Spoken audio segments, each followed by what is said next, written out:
A president was dragged out of his own country at gunpoint, and the world was told to call it justice. This is the moment we are living in, where power no longer needs permission, and violence is renamed leadership. When Donald Trump ordered the seizure of Venezuela's president, it was not just an arrest, it was a declaration that might makes right again. International law was not consulted. The United Nations was not asked. Millions of people were not heard. A superpower decided, and the world was expected to accept it in silence. Trump called it strength. His allies called it freedom. But what kind of freedom arrives with bombs and handcuffs? What kind of justice crosses borders with soldiers instead of courts? Trump did not act to defend democracy. He acted to defend dominance. He did not remove a dictator. He reminded the world who holds the leash. His message was not to Venezuela alone. It was to China, to Russia, and to every smaller nation watching. This is our hemisphere,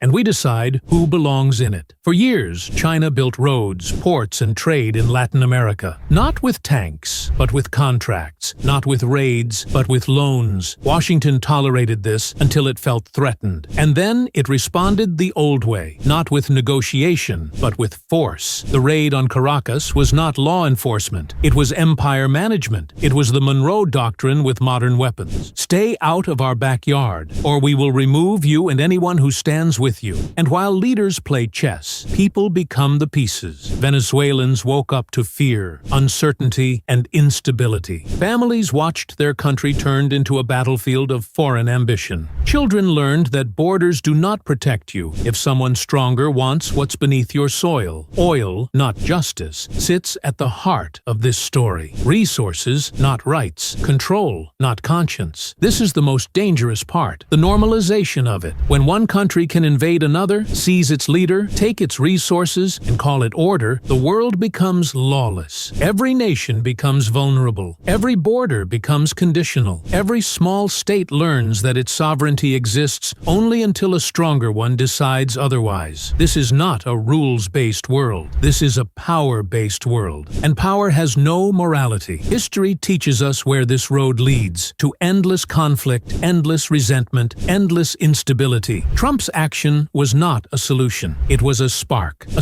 that tells the world the era of restraint is over. The question now is not whether America can do this. It is whether the world will allow it to become normal. Because if we accept this today in Venezuela, we will see it tomorrow somewhere else, and then none of us will be truly sovereign again.